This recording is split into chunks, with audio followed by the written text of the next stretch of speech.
Good afternoon. My name's Joe Bandel, and I am the last Rosicrucian. Um, this is a video for my patrons. It's probably going to take more than one video to cover the material that I'm going to cover. But I have kind of a story to tell about my interaction with the Aleister Crowley energies. And it starts out at the peak of my crossing the abyss experience, where after many years of mystical struggling, trying to become one with God, with Source, my awareness kind of crossed that bridge and it connected with Source. And that became a permanent connection.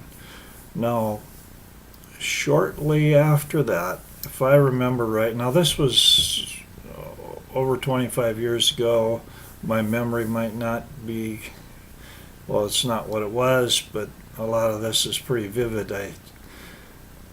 What happened was I had this vivid dream, lucid dream, I suppose, where somebody that I believe it was Crowley, Aleister Crowley, was in the dream and led me to a pedestal, and there was a book on the top of the pedestal, and kind of motioned me to read it. So I went over to it and I grabbed onto it to kind of open it.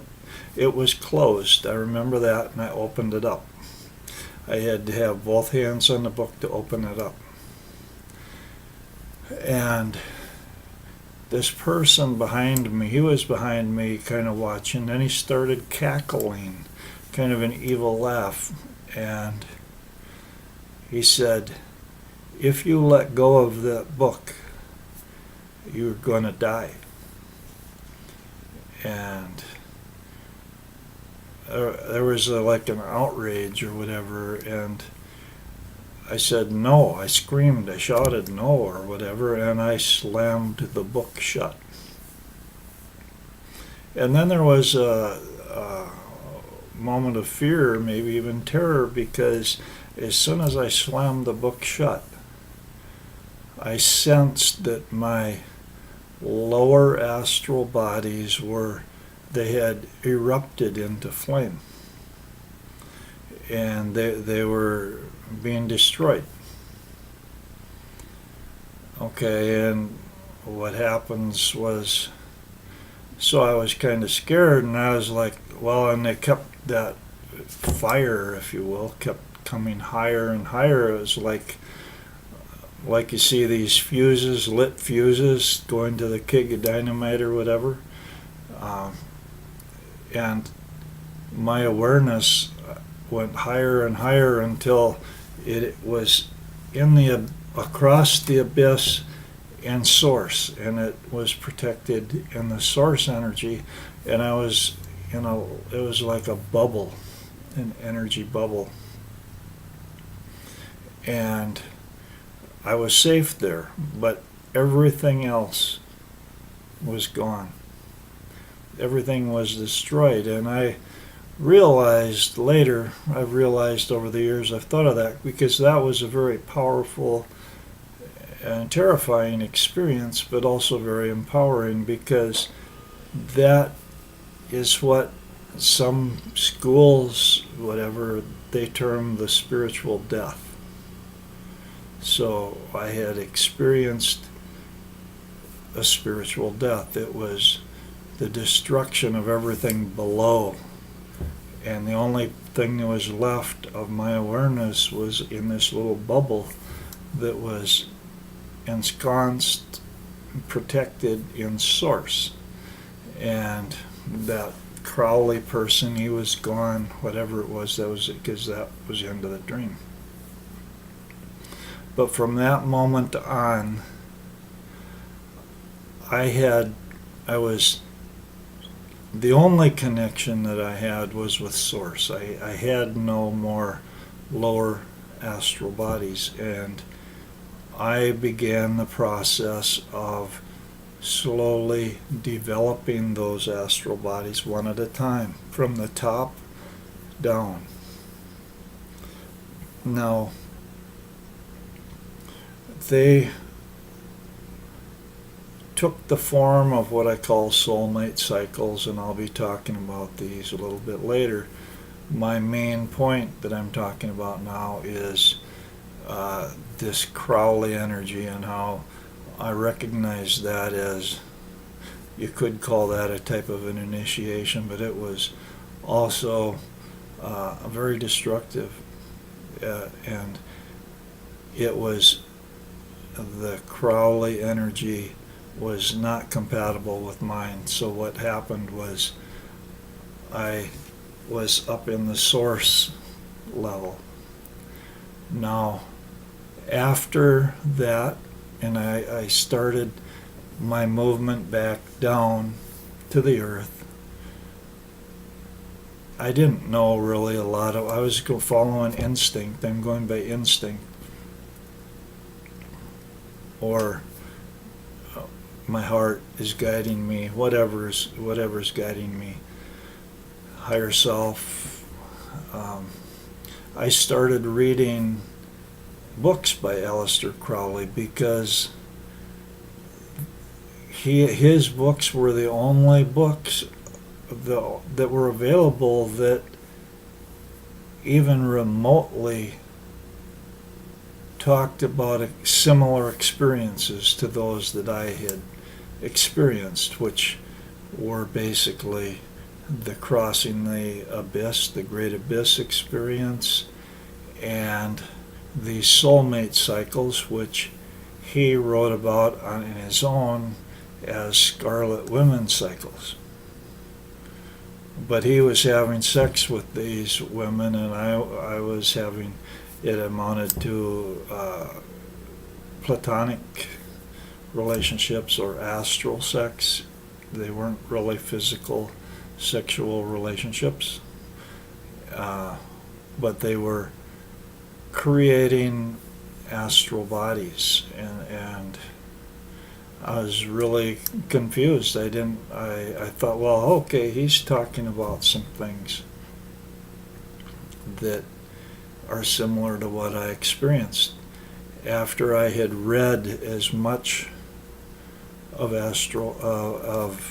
Aleister Crowley as I could, I determined to contact the OTO and see if I could join, because I was really interested.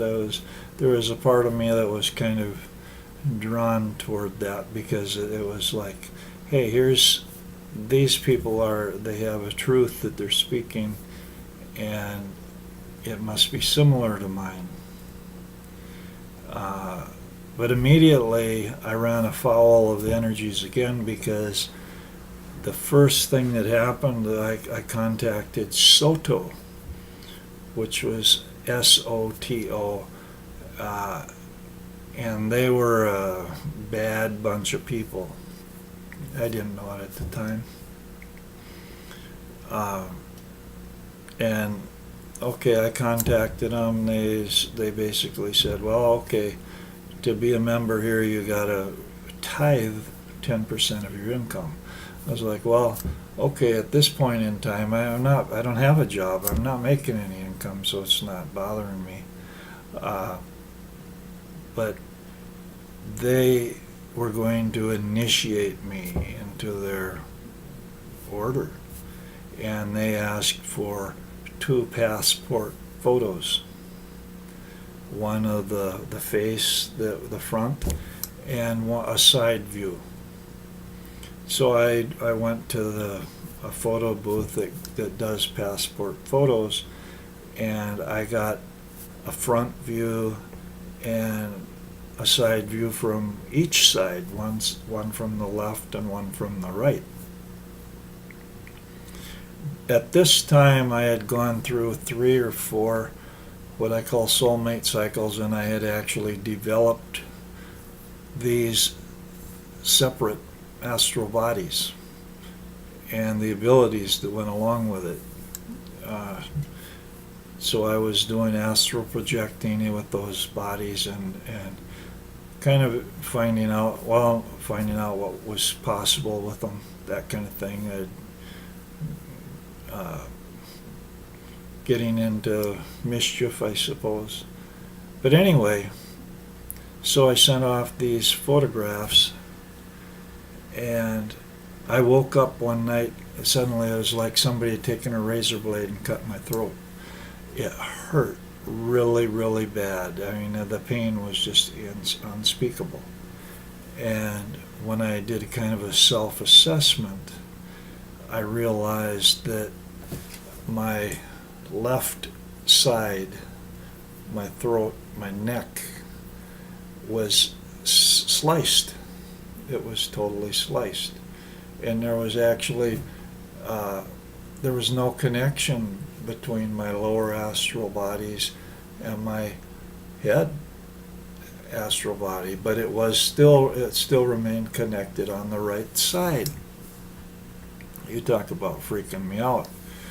I was like, I didn't even know you could sever a head in an astral body. And I was just so fortunate. I believe I was fortunate because my own connection to Source still existed, but only on my right side. The left side was totally severed. And I was freaked out. I said, hey, I quit. I'm leaving you guys. And they wrote me back and said, you can't leave. You've already been initiated. And I said, that's tough. I am. And I closed the connection, and there was a massive energy charge or explosion that came toward me, and I just connected with Source, and I sent it right back to him. It was a magical attack. I just sent it back because my connection with Source was able to do that. And I knew that whoever had sent that attack, they were regretting it because that was some powerful crap. Well, I'm running out of time. I know this is going to take a few videos to get through this, but that was my experience with Soto. Next time, I'm going to talk about what happened when I did finally connect with the Caliphate Otio. So this is a story that's very important to me anyway, and it sheds some light on things. Take care.